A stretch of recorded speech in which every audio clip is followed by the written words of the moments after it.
recorded, and so just wanted to give you that heads up. And now I'd like to turn it over to Gwen Lurie to give a few opening comments introducing James Joyce. Gwen? Thank you, Casey. So tonight's conversation is possible because we have an incredible leader in Santa Barbara by the name of James Joyce. 4 years ago, when James and his colleagues Jarrett Brown and Ernest Smith launched Coffee with a Black Guy as a social movement to bring people together and, to quote them, to share stories, have conversations, impart perspective, or just listen and learn from fellow citizens of the world, I suspect James and his colleagues had no idea that bringing people together for listening and learning would soon become such an urgent priority for so many in our community, let alone our country. But here we are. The need for this listening and learning has never been more important or apparent, and we're just so grateful to have James, among others, as our guide. James Joyce is from Maryland, where he spent the early part of his career as a journalist before giving into his more self-destructive instincts and jumping into politics. As the district director for State Senator Hannibeth Jackson. Since coming to Santa Barbara, James has served on many local boards, including Impact Hub Santa Barbara, Ventura County Leadership Academy, Lois and Walter Capps Project, and the Student African American Brotherhood. His work has been noted by the NAACP when they awarded James in their 2018 Distinguished Citizen Award, and his work has been profiled in Forbes magazine. But as of March this year, James suddenly found himself in the unofficial position of personal consultant and educator to so many friends and just individuals in our community seeking a greater understanding about age-old but newly acknowledged issues of race and racism and equity and diversity and so on, a burden for sure, but one James took on with grace and dedication as he does everything. On a personal note, I will say that it's James' humanity, his sense of fairness and kindness, and his preternatural ability to connect with all kinds of people that in my mind make him uniquely qualified to facilitate some of the most difficult and complicated and important conversations of our lifetime. So James, you're on. Wonderful. Thank you so much, Gwen. I appreciate that welcome and brief overview of kind of what I've been up to here recently. A pleasure to be here, and definitely I'd like to say a shout out and a pleasure to UCSB Arts and Lectures for bringing this Race to Justice series to our community, to our greater Santa Barbara community. I know that this evening we have folks joining from around the country, which is great. But understanding that a lot of these conversations have been tuned to our community. However, we do live in a global community. So welcome, and potentially we can get you to come out here and visit sometime soon. So tonight, I just, kind of why we put this together, and I'm pleased to have Dr. Jeffrey Stewart here with me this evening. But the reason we put this together was Arts and Lectures put this series together, and they're bringing in this top talent into share knowledge, share about their books, share about their thought processes with us. And wanted to make sure that we had an opportunity as a community to unpack some of that stuff. And folks like Gwen and Casey, and I see Joe and potentially Charlotte and Jeff on here as well.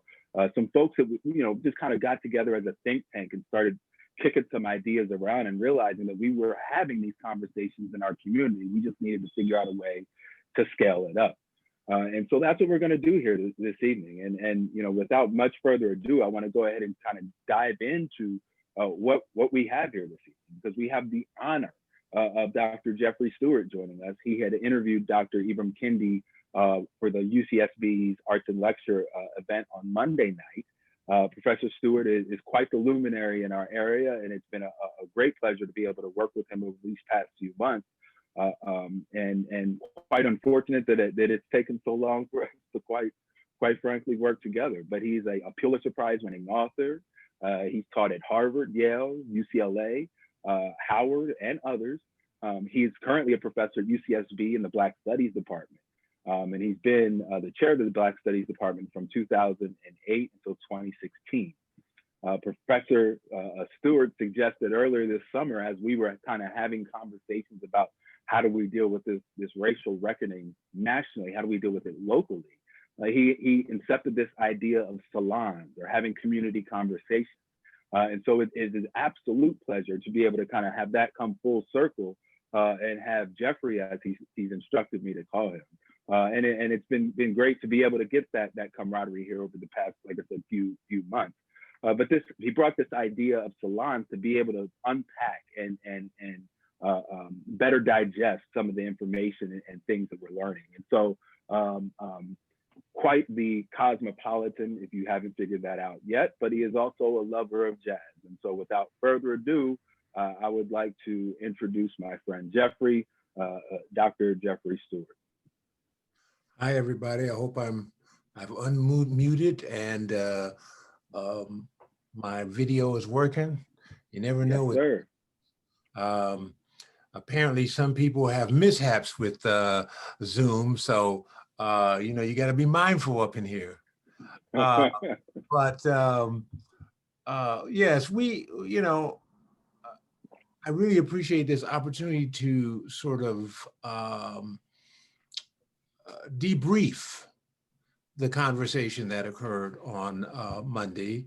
And the idea here was that Arts and Lectures had basically laid out their year program, I suspect, and then the events that occurred after the murder of George Floyd and the protests and really the upheaval of concern about why at this late date in our history of our country, we're still witnessing, especially now on camera, on social media, on television, the murder of unarmed Black people.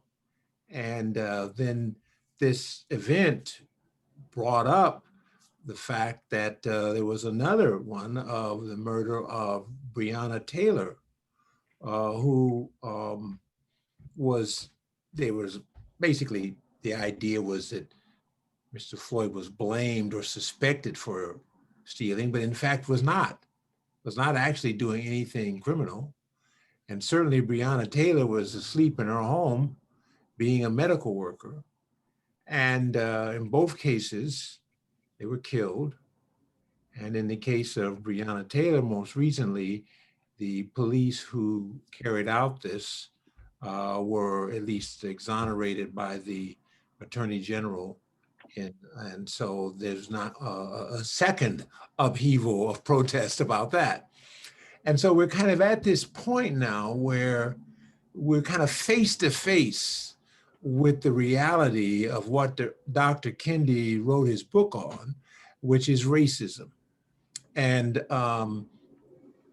his passionate belief that anti-racism has to become a cause, almost a personal conviction of every American in order for racism to be rooted out. So I had been familiar with him when he did the book Stamped from the Beginning, which is just a marvelous intellectual history of racist ideas and how they were handed down from generation in our history.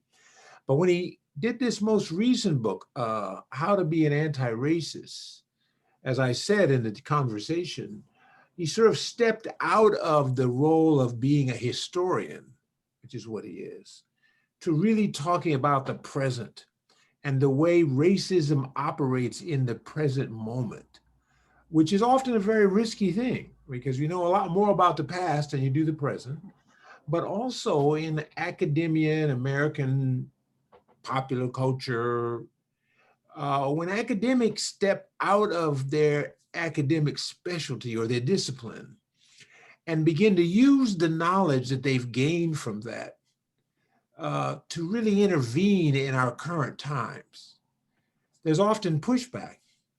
So, one of the things I think is that this book has had a tremendous impact. It's been a #1 bestseller on New York Times. It's led to him being able to create an institute or center to carry out this work he calls anti-racism. And it's also been the fact that there's been critique of this from those who think it's too aggressive a posture to demand that all those who really call themselves Americans should also call themselves and practice and behave anti-racism.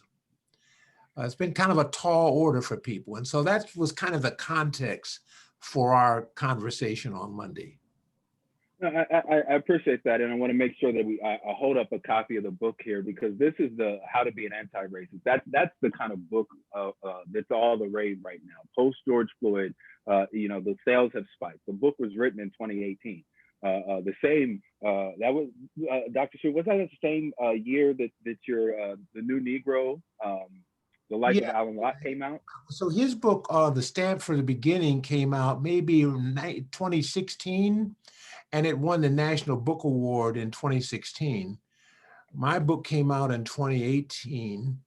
I suppose his came out too, but maybe a little later in the year. I don't exactly know. Okay. Well, and I'll save you the humility there. But 2018, you actually won the National Book Award for your book, The New Negro, The Life of Alan Locke. And so, understand, Santa Barbara community, we have some of the greatest minds that are talking and thinking about these issues at our disposal, that we are engaging on these issues. And so, just kind of keep that in mind. But I gotta kind of want to, continue the conversation. And Jeffrey, what do you think some of the key takeaways for our community were from Monday? We've had, like I said, this luminary come in and converse with another local luminary. What is our community to take from that? There's too much bright lights, too much luminosity, brother. I think people become well thought of because of the attention they get from external sources of validation. But I think the more important thing is that we're all human beings and we're all trying to make sense out of life on this earth, very short period of time we have, and to try and find some way to make it better for those who are going to come after us. I think that's the real context, at least that I approach talking with him. And one of the things I just want to mention, I didn't mention it during the talk, but in the book, he talks about getting cancer. And also his wife got cancer.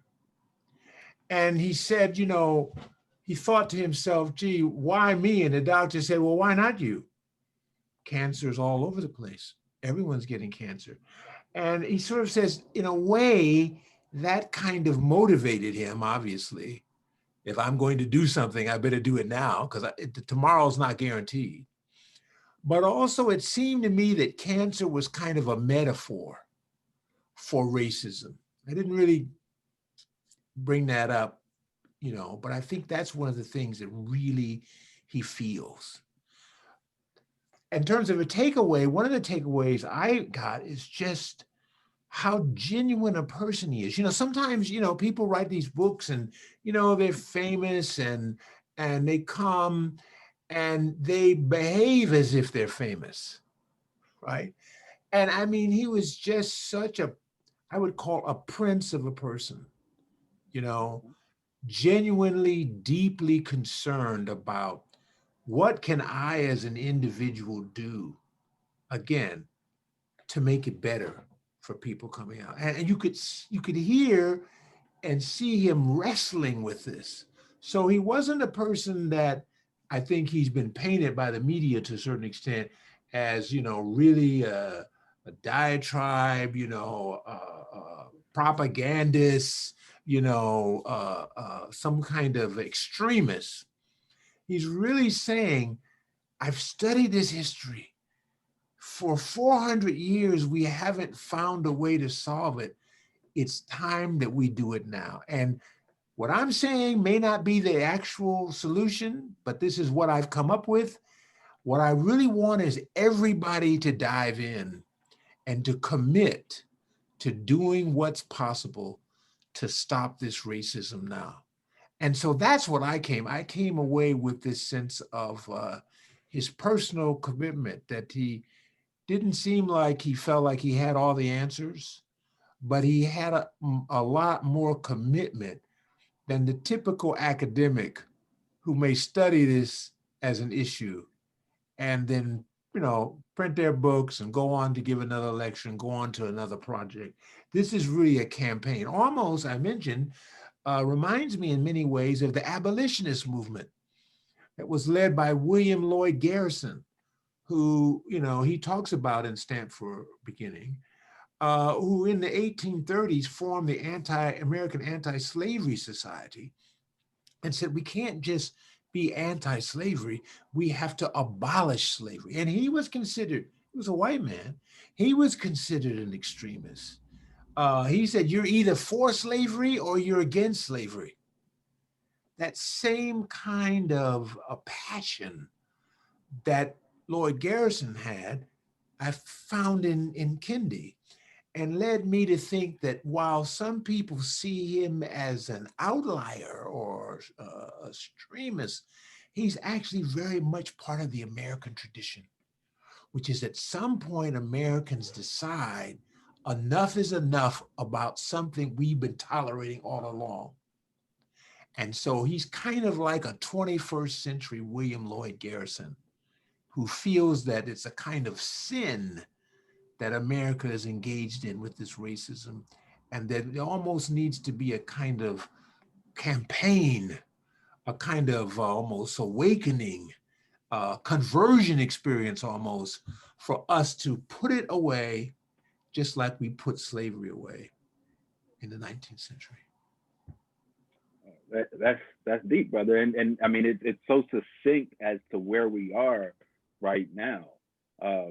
And I want to pause real quickly and remind folks that if you've got your coffee with the black guy mug, feel free to make. Yeah, I'm sorry, I don't have that one. I have the Cafe Lux one.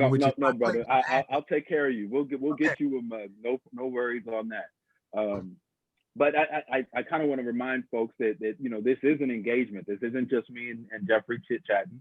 So feel free to drop your questions in the chat below. We've got a process to be able to make sure that we're engaging those. What are some of the things that you were thinking of during Monday's presentation? And also a reminder to keep an eye out for the surveys that pop up here that Casey and Michael Rogers are helping us out with. And that's going to help also engage the communication. But chime in with your questions as you will. So Jeffrey, when we hear about the history, when we're seeing the academic side of this, how can we dive into it as more or less practitioners, right? Dr. Kendi is a practitioner, and that's kind of what you were articulating, that he's not this figure that the media paints him out to be. But what as an average person in America, and I'm asking you this because of the context. I mean, you were the chair of the Black Studies Department at UCSB. It's one of the oldest Black Studies department, if not the oldest in the nation. And so this notion of a new awakening, this new reality that the folks are coming to, has been something that has been taught locally since the late 60s, early 70s. How can we kind of take that out of the academic setting and transition that into our day-to-day lives? Yes, well, that was one of the questions I asked him. And I particularly referenced a conversation that Casey Rogers and I had about how, and she brought it up, that in her conversations with, other women in Montecito, some of the issues that, we had talked about in the group that got together with that Gwen launched, concerns of Black mothers, say, who might be watching the George Floyd thing and think, how do I protect my son how do I protect my daughter like Breonna Taylor from this horrific thing? And it really, you know, grabbing at the hearts of Black mothers, and yet something that may not even be thought of by white mothers at all. How do you have a conversation with Black children about what they should prepare for, or how do they prepare for the fact that they can be singled out, go out, and never come back home again? That kind of conversation not happening very often, obviously, with white mothers. How do we bridge that gap? And for Kendi, I asked, you know, how do we make those kinds of conversations possible?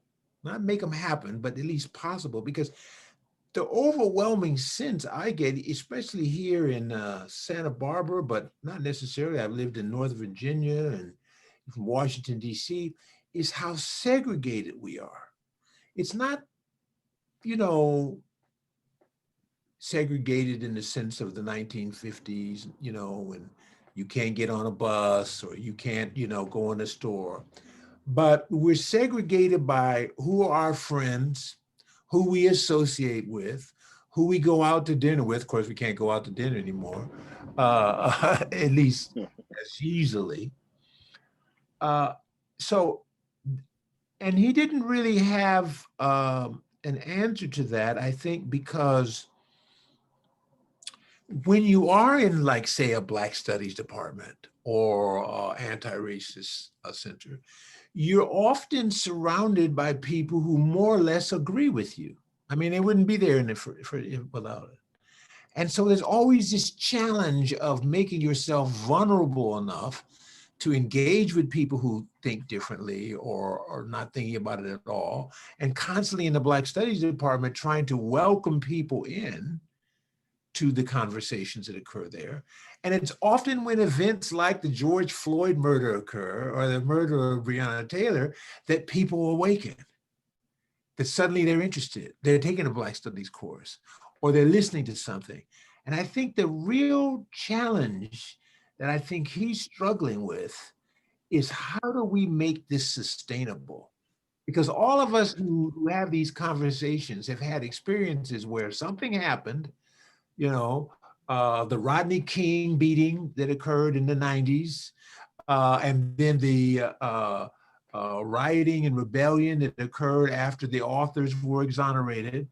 And there was a moment of awakening, and a few grants went into Black communities to, you know, allow people to learn how to do poetry and music, and then it all went away.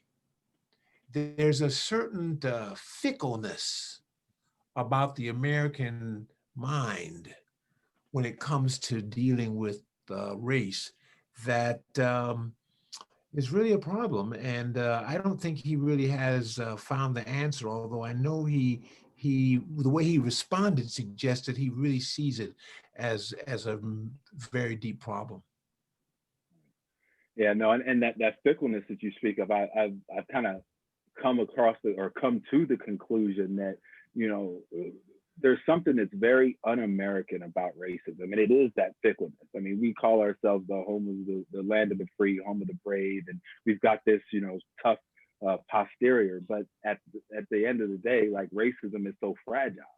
Yet there's something that's very American about this idea of racism because it's ingrained in the very founding of our nation. And I think that question, that general question, is where do we go from here, is kind of more or less, you know, the overarching question that people have been asking. And you know, while I think that conversations is a start, that's not the end all and be all. And from a little bit of my own thought process, of course, reading, and then also listening to a philosopher by the name of Kenny the Jet Smith, a former basketball player. He incepted the idea of, you know, like, now that we know better, do better, right? Now that we have this mass awakening, now that we know that this is the reality, and we get, you know, we feel some kind of way about it, have that inform all of our actions in the future, right? Have that inform what you buy, like how you purchase what you purchase in your household. Ask yourself the questions: what color is your world? Right? When you're interacting with people throughout the world, not just when you're going to, after post George Floyd, going to the Black Studies department, signing up for a class because you feel compelled at that moment, but really asking yourself, what color is my world? When do I see people that don't look like me? When do I interact with people that don't look like me? And an important point that one of my co-founders, Jared, had put up was that it's beyond the question of I have Black friends, I have Black family members, because we know we have a lot of that going on, blended families and multiculturalism. But the real question is, like, when have a person like that sat down on your couch and have a conversation with you about things that they care about, not the weather or not whatever the basketball score is, right? And so, really looking at, a deeper level of community engagement as we're moving through this thing called life, and not just kind of checking the box and saying, well, we're a diverse community. Because it can be argued Santa Barbara is a diverse community, but as you pointed out, it's a very segregated community. And again, that's not specific to Santa Barbara. Right. Yeah, I think that one of the things that you're pointing out here is that there's a kind of brainwashing, or the next person who is going to be coming, just want to advertise this, next week, I believe, is Isabel Wilkerson is going to be, she has a book called Caste. And in there, she had a metaphor, which I thought was very interesting. She used it from The Matrix, where, this the key character goes and sits down with the Black woman, and she tells him there's a program running, and people are actually running that program. They just don't realize it. Their actions, they think they're actually, acting out of their own will, but they're actually operating out of a set of programs that are telling them what to do, and they're doing it, and they're unaware of it. And the best way to get along is to stay unaware of it. You see, that's why there's so much pushback when somebody like Kendi comes along, because people say, well, I'm a good person, I'm not really bad. I don't really hate Black people when I see them, I just, I want to be unconscious about the program. And then, when I become conscious, I feel frustration, just like you said, because what can I do about it? I'm just one person. One thing I will say is it was interesting about Kendi is how much he is in this area that you're describing of an individual. He really has this sense that the individual can make a difference. Because one of my students, trained, who has some serious medical challenges, asked a question, what do you do if you can't get out and protest? And he said, well, you can stay at home and you can educate yourself.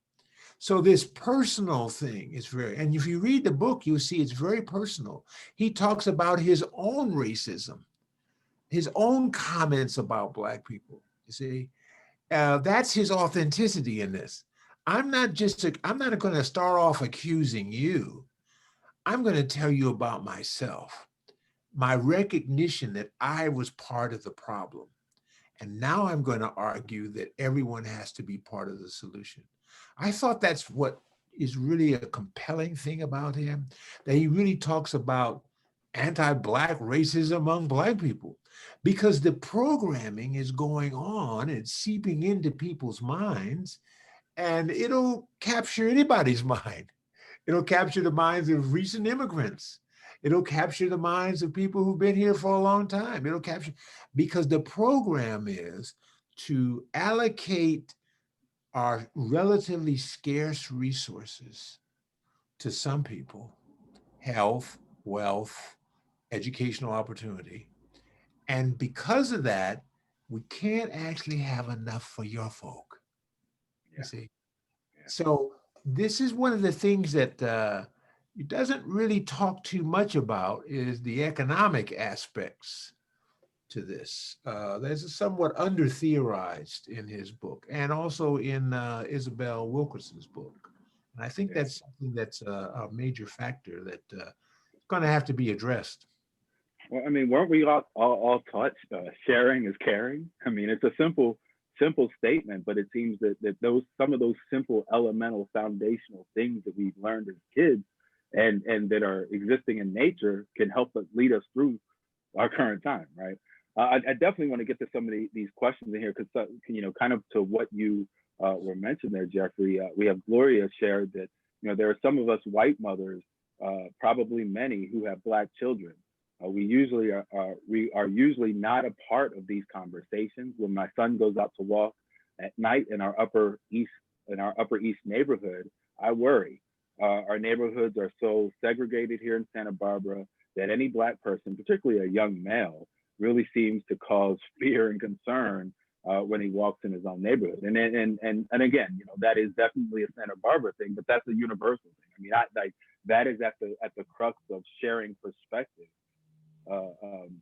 Through Coffee with the Black Guy, right? Because, people may have seen me throughout the past 8 years working for the senator, showing up at various events and interacting with folks, but not really addressing the reality that I'm the only Black guy in the room, that I have that reality too, that, walking down the street, people locking their doors has an effect. Like those little things, those are the realities that those of us who have pigment to our skin often encounter, and it's advantageous, I feel, for us as a whole, as a community, to go ahead and engage and understand that perspective. But I mean, I guess I was on the same tune as Kendi back then. Is as soon as COVID hit, I was making recommendations of read How to Be an Anti-Racist, read White Fragility. You have time on your hands. You're curious as to what to do. Like that was a perfect opportunity to do that. And then George Floyd hit.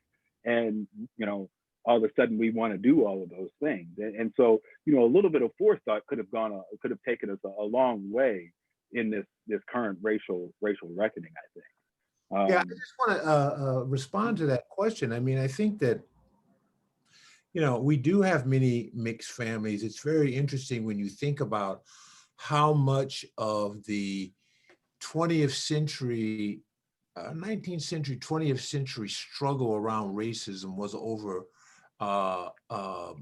interracial relationships, particularly marriages, the whole specter that providing political rights to Black people would lead to what was called social equality. And, obviously always this specter of Black men and white women. It was just a huge thing. I mean, you think about that up until 1967, it was still illegal in many parts of the United States for a Black person and a white person to get married even. And now that seems to be, not be as much, but there's still this idea of the threatening Black man. It's very, very powerful in this society. And so in terms of answering that question, I mean, I think you're right. There is a way in which even within families, knowledge can be segregated, but I think one has to have the courage to ask that question. What does it feel like when you're walking down the street? How do you feel walking out? How do people look at you? How do we get to that point? Do you think? Because, asking young people what they think will be the solution is often very instructive. I mean, they look at things quite differently. After all, they've grown up in suburban areas in many cases where there is a certain amount of integration. They may not even see things racially in the same way as older people do.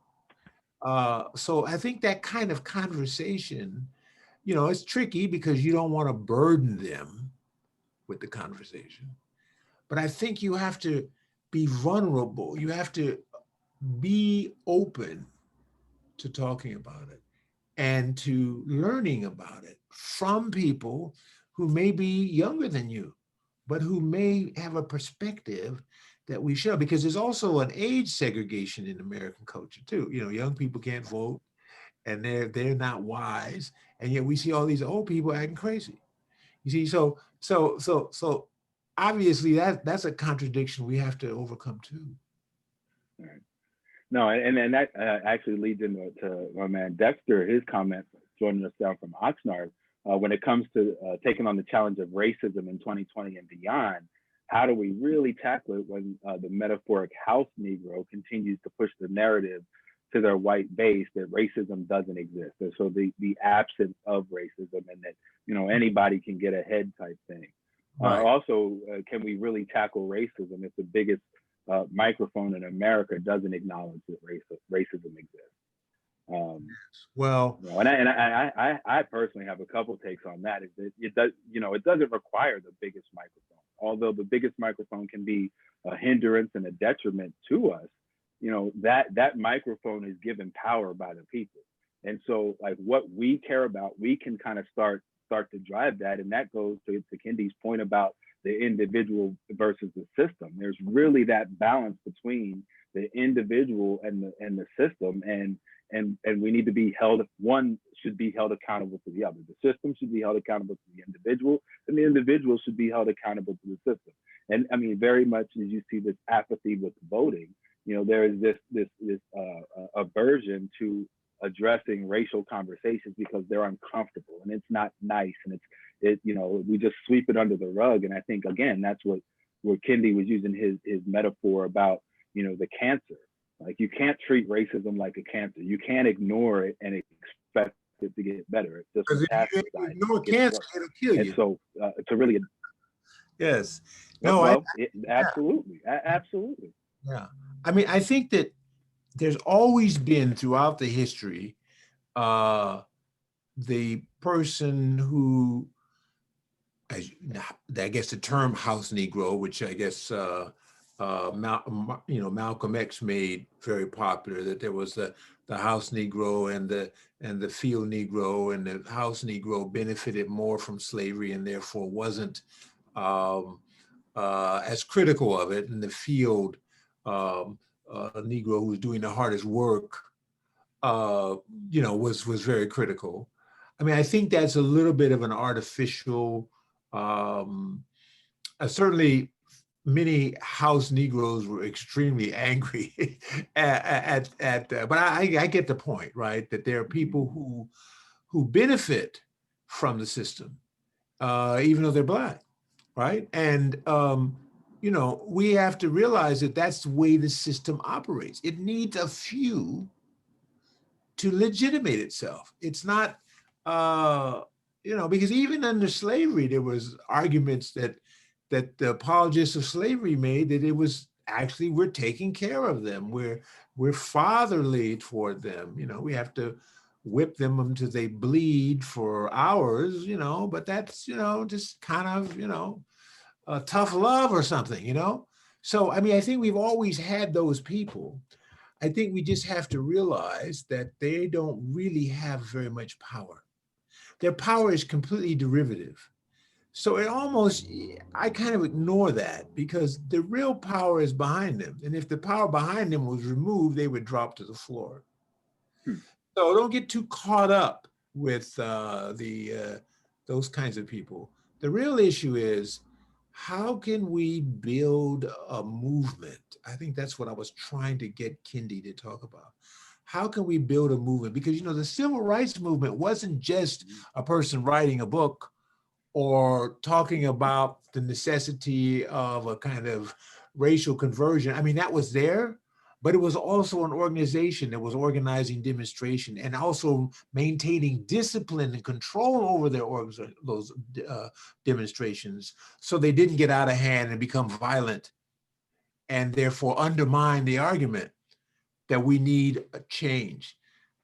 We need to find a way to bring together people who engage in a continuing process of self-education, but also combine to organize, to root out the vestiges of this. And a lot of it is in our own thinking. When we look at somebody and we have a reaction, and we have to be able to admit to ourselves that we have that reaction. And then say, okay, that's one of those reactions. And I need to be aware of that. And I need to like work on that. Yeah, that's what I said. One of the seeds to Coffee with a Black Guy idea for me was learning what metacognition meant in middle school, right? Where you're thinking about your thinking, and when you really start to pay attention to what you're thinking. And I actually had to share something with somebody earlier today is about, this close to the election with so much uncertainty and kind of knowing what the forces are at play. I second guess anything that causes an emotional reaction within me, right? Between now and the election, anything that causes an emotional reaction, I'm going to second guess it because of the need for that authenticity, understanding that emotional aspect of it, what would that be, the ethos or the pathos, are part of this rhetorical strategy to kind of, get the average low-hanging fruit to sway one way or the other. And so, manipulated is what you're saying. Will be well, I mean, exactly what you were talking about earlier about being, having this program running in the background, being cognizant of that program, but not ignoring it, right? Because, you got to use it, just take it with a grain of salt. And actually, what you had brought up, Jeffrey, about civil rights, Tamara had a great question here about, how would we characterize the country's reaction to George Floyd's death, among others recently? And does this rise to the level of being considered a civil rights movement? And I think you would address that a little bit, but I would take it beyond that phrasing of civil rights movement and saying that civil rights movement allows us to continue to segregate the conversation. It's a human rights issue, right? Like the reason we have to say Black Lives Matter, and the reason why the argument and the opposition to that is all sides matter, is a simple human rights argument. And so when we try to segregate it as a civil right versus a human right, I think that could be helpful in how we move forward. Well, you yourself, very much were interested in the work of Paul Robeson. And it was Paul Robeson who actually went to the UN and gave a document accusing the United States in the 1940s, late 40s, of human rights violations. It was also the case that Malcolm X went there. And right after they did that, an incredible amount of, what would you call it? Abuse came down on them. Yeah. Right? Because it's right to your point, I mean, it is a human rights violations when a person is killed who's essentially begging for his life, calling out for his mother. And, and no one even could do anything. No one could get that policeman to stop. I mean, that's like something that, really haven't even seen. I mean, even Trump, I'm not saying he had some sort of catharsis, but even he said, yeah, that's bad. And yet somehow there was no immediate change, you see? And so it leads you to wonder how much abuse of humans is sort of taken for granted as necessary to keep America, you see? Oh, brother. You see, because how is it possible for us to see that? And, I don't care how long it took for them to arrest the policeman. And then you find out later on that the person wasn't even doing anything. He obviously had some mental problems, but he wasn't stealing. So he was just killed for what? Because he was, some people say he resisted, but even resisting, how can you resist when you have handcuffs on you? So I think that's one of the things that we really have to think about is how has abuse of people become normalized in American society? And how can we teach people to speak up. Because, you know, that's one of the things that I think was something about the civil rights movement, is that people would say, hey, no, that's wrong. That's wrong, stop that. They would become insistent. And of course, they often got arrested and they often got beaten themselves. But there is this kind of way in which when you see dehumanization occurring right in front of you, we have to create a sense in people that they have to say something, that they have to do something to stop it.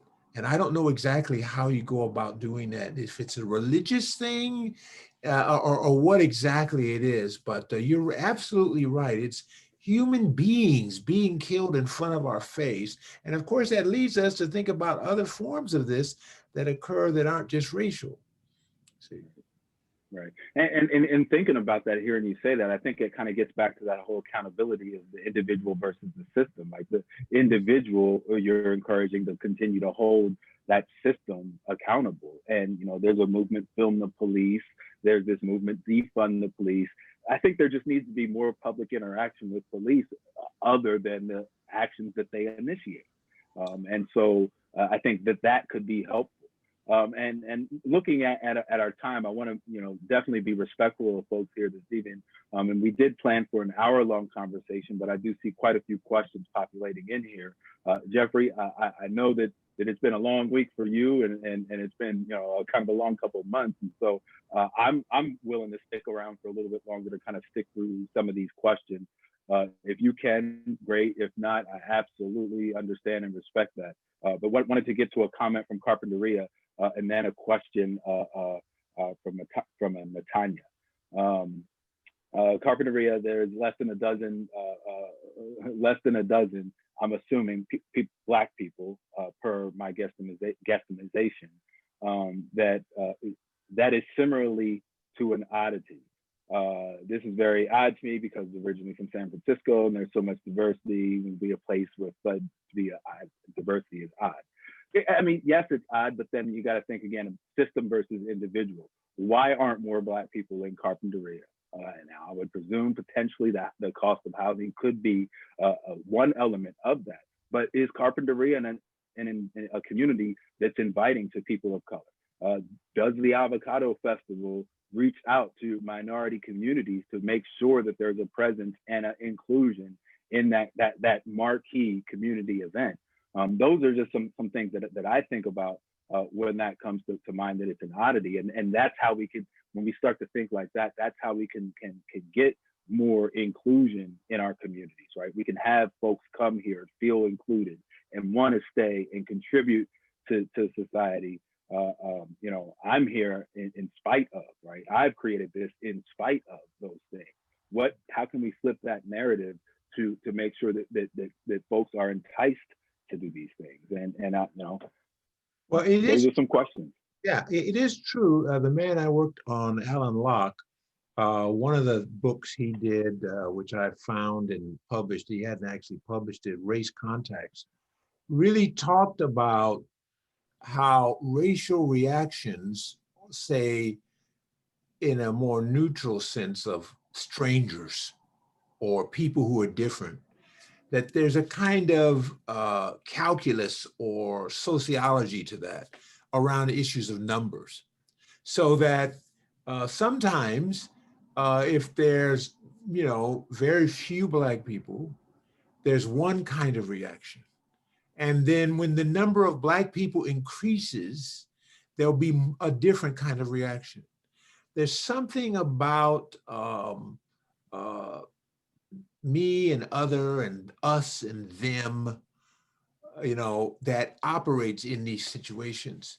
And so, yes, when you have a situation where a person is an oddity, which I guess really means a rarity, you don't see many of those types of people, there is a kind of curiosity about it, or maybe a reaction or a surprise. But there's often a kind of pass that those people get. You know, you can kind of be invisible as the only Black person. This is me coming to Montecito, you know, in the morning to go get some coffee at Cafe Lux. I mean, I think I have seen one Black person in the Montecito Mark one time, but you know, so there's a kind of invisible. But if 50 showed up, there'd be another kind of reaction, right? And I think that's because people sort of become comfortable with a kind of sameness, a kind of provincialism that often exists in certain spaces in the society, whereas other places are far more multicultural. I remember when I came from Chicago as a child and came to California, and that was the first time that I had met Mexicans, Latinos, and the Asians in my school. And but in that school, it was normalized. There wasn't a sense of somehow or other it was strange. Now, of course, it was John Muir High School, and John Muir High School was looked down on somewhat in Pasadena compared to Pasadena High School, which had more white people and fewer minorities, right? So that kind of hierarchy was going on. But nevertheless, even now, I have wonderful relationships with some of the people, white people who I met through John Muir. So I think you're absolutely right. Creating somehow certain spaces are welcoming spaces because the people in them don't have a kind of racial threat reaction to difference. And so, you know, maybe what we really need to do is have a study of white people, right? I mean, because it does seem as if some white people don't seem to be as reactive, let's say, either it's because of prior background or whatever or something. And then others seem to be really, their identity seems to be rooted somehow in whiteness. And that might allow us to allow those whites who don't feel that way to kind of come forward and say, you know, I don't have to behave this way. And people who look like me don't have to be labeled that way because we can be different. We don't have to be labeled as race traitors by the people who have this extreme reaction. We can say, you're the problem, we're not the problem. I think we need some kind of white consciousness movement. I think Kendi's trying to do that by saying that we can be an anti-racist as a category, which can conclude whites or Latinos or Blacks, whatever. And that's the difference. It's your mindset that distinguishes you, not your skin color, you see, from the racists who can be of whatever color. Yeah, no, that's deep. And before we get you off here, I do want to kind of ask what else you're working on, because you got my mind thinking I already want to dive into whatever you're working on next. But well, I want to get to stuff beforehand. I did this book on Alan Locke, who lived from 1885 to 1954. And then I decided I would kind of go back beforehand. And I've been looking at people like him beforehand who are largely invisible. People like Benjamin Banneker, who was the first Black astronomer.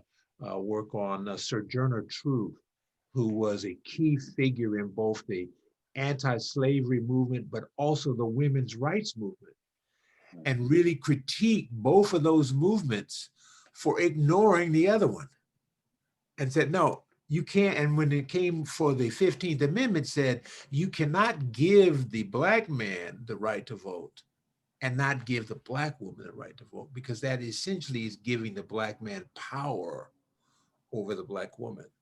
And I think when the nation made that deal, that allowed the women's movement and the Black movement to divide. And I think that's been a real source of unfortunate competition and tension between those movements. Hopefully those are coming together more now today. No, that old divide and conquer tactic. Mm-hmm. I want to get to Natanya's question here is, how do we elect leaders who will enact policies that are anti-racist? During the debates, our current commander-in-chief told white supremacists to stand back and stand by, but young people are not inspired by the other choice either. Obama got people excited. What do we need to do to elect Black leaders? That's a low ball, a slow ball for me, because it's recalibrating our focus, right? All politics is local. Yeah, the commander-in-chief is the leader at the top, but what are we doing at the local leader? We have, some great elected Black leaders that have been in our region. Currently, Wendy Sims Moten for the school board, and if you look no further than school boards and engaging like what is being taught in our schools, like that is at the crux of how we begin to change this tide. And so making sure that those that you're thinking about those things all the way up and down the ballot, actually more so down the ballot than at the top of the ballot, because and realistically, that's why I didn't really mind competing with the presidential debate tonight, because if there's anybody who's choosing to watch the presidential debate over this, they don't need to engage in these conversations quite yet anyway. Well, I mean, it's not like you're going to be surprised if you. I mean, I guess maybe another fly might land on somebody's head. Political theater. Poor Vice President Pence. But no, I mean, I think that this is a very important question and I think electing leaders who will at least allow a space for anti-racists. So, the program about anti-racism is wrong, America's not racist, why are these people saying that? That's a very powerful program, and it's going to affect people, and it may make people not vote for people like, for example, somebody like Bernie Sanders, who at least had overtly embraced that, okay? At the same time, I think it's pretty clear who is diametrically opposed to any discussion of racism. For example, dismantling implicit bias training as part of the federal government. The person who does that obviously is way far away from an anti-racist program. I also think that one of the things I learned, I think, in studying Black history is the incredible political intelligence of the Black community. Everybody is always second guessing the Black community's decisions and thought process, and I can understand that. But after coming through what Black people have come through, not having the vote taken away, taking it back, fighting for it, when those Black people in South Carolina decided on Biden, they made a very strategic decision. I mean, it's so deep that you probably, would have to really go back and think about it. I had some problems with the fact that there wasn't an explicit statement from him about what he was going to do, but I think they knew he couldn't say that. So that gets to like, how deep do you have to think to actually strategize around that program when you're up against it, you see? And I'll just leave you with this last thing. One of the things, Alan Locke was very strategic in how he dealt with people, but in his files one time, I found something where he had said to a Black gathering, but he'd never published. And he said, "Our challenge is to outthink our enemies." And I thought, right? See, so that's like, that's I think what we really need to do. We need to use our consciousness to think our way out of some of these things. Not always, obviously we have to be courageous. Sometimes we can't be too obvious. But outthinking our enemies is really the challenge I think that we face moving forward. You really know how to wrap these things up with a pretty bow. It's just because I'm talking to you, brother. No, I mean, really what I wanted to create was some of the conversations that we were able to have, because they, as Gwen pointed out in the intro, like that was helpful and developmental and kind of has led to this. And so thank you for that. Thank you for your candor. Thank you for your continued work in this space. And not watching our fearless leaders battle it out. I hope that you found it to be useful and thought-provoking, and I do hope that you will pick up some of these books, mine in particular. I really, I was so flattered by how flattering Kendi was to me and my book. And again, this was a kind of humaneness to him that I think is also part of the answer to the problems that we're facing. Can we be humane with each other? So I appreciate you, brother, and I appreciate Gwen and everybody who's been working on this, Casey, to make this possible. And let's do it again sometime. Indeed. And with that, it's the thought and concept is this was following the first leg of the Race to Justice series. I know the next leg is next week, and recovering from a surgery on Monday. I'm not quite sure how ready I'll be for next week and planning for that, but the conversations need to continue. And we plan to continue to have these debrief conversations after that series. If you check out coffeewiththeblackguy.com, CWABG.com, you can find out more about what we're doing and continue to engage in some of these conversations. We'll let Jeffrey go here and thank him for his time. I do see that there's one or two questions here that I'll stick around and address here. Cassandia, excuse me. Everybody, I appreciate you. Indeed, thank you. And brother, we need to find a way for this community to appreciate you and understand your impact more, because I think this is the right way. Well, I was going to point out, it was really that connection of when I got excited about Paul Robeson and We Charge Genocide document that I've dissected, and I start talking about that passionately, and then you start talking about it passionately, generationally different, but you've written books on this and you understand this from a different perspective. And so like that value, and I think this is a teachable moment for our community to make sure that we're bridging that generational divide, to have these conversations and seeing the value of, like you said, the young folks, as well as the folks that have done the work and have the wisdom. And so thank you for that, and keep doing what you're doing, my brother. Okay, all right. Thanks a lot, everybody. Be safe. Indeed, thank you. I did see a question in here that did not, from somebody who hasn't asked a question already. And after the most recent wave of awareness and action following George Floyd's murder, the rhetoric of equity and anti-racism is now being used in the pushback to promote pro-white candidates and policies. And they are so good at choking themselves in the language that lots of well-intentioned white folks and voters don't recognize it for what it is.